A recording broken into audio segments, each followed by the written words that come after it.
Consumer 10 tonight, it's a site that brings frustration and sometimes fear to computer users. An error message just before that screen of blue death. The computer crashes. Time for a repair, right? But how do you make sure you're getting your money's worth? Well, tonight, Consumer 10's Chuck Strickler is testing the techies to make sure the fix you get is the one you need. It would be great to have an IT guy like Josh Weibel to fix things like we do at 10 TV. There's multiple ways to accidentally get into the BIOS and accidentally change things. But if not, you'll most likely have to head to a computer repair store to get it checked out.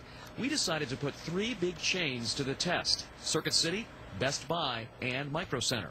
For our test, Consumer 10 asked Weibel to create a simple problem on a laptop. Operating system not found. Weibel changed one setting in what's called the BIOS, a key program that ties together all hardware on the computer. An easy fix in about 30 seconds for someone who knows what they're doing. It's only a couple of keystrokes. This is definitely something that you can find out while you're doing your diagnostics or your troubleshooting. Or so we thought. Our first stop, Circuit City and its Fire Dog service. Let me just go ahead and set you up. The conversation captured on hidden camera. Only a few questions were asked as we handed over the computer for what's called a diagnostic, a full computer check to pinpoint the problem. Total 64. We were out the door in less than 15 minutes. Fire Dog promised an answer in 7 days, but the call never came. Consumer 10 finally had to call to find out that it was supposedly fixed. But when we turned it on at the store, we still got the error message. The hard drive's working correctly. Okay. Your operating system is fried on it, though. The operating system essentially is dead.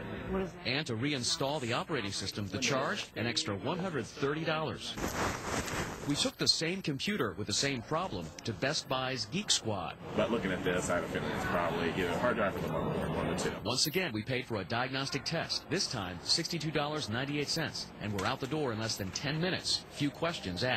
Hi. The Geek Squad requested we return with the computer's Windows disk, and once there, the tech took another look at the hard drive. It just clicked, and that's usually an indicator that the hard drive's bad.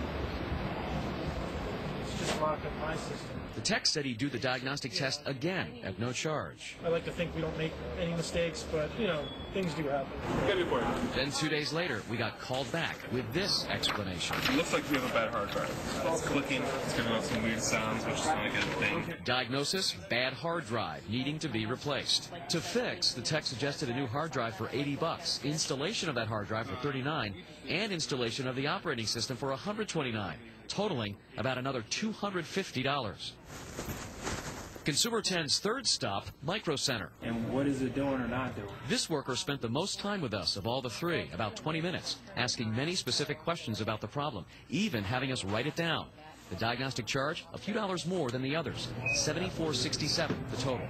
Days later, when we picked it up, everything was back to normal. But they got it working, though. I'm like, Hey, that's good. that's the most important thing. Weibel watched the undercover video from each store visit. They figured it out. Yes. They got it right. 1 for 3. 1 for 3. Again, it all hinges around asking the right questions while you're troubleshooting to figure out what's going on. So you should hit on this really quick. As for the places that did not properly diagnose the problem, basically they're suggesting other services for a lot more money that aren't really needed. Correct. In Columbus, Chuck Strickler, Consumer 10. Now, for the companies who got it wrong, Circuit City says its technician did not follow proper procedures. Best Buy tells us its tech should have detected that problem. If your computer is broken tonight and you're thinking about taking it to a repair shop, it's always good to ask the right questions. You'll find a list to help you on our website.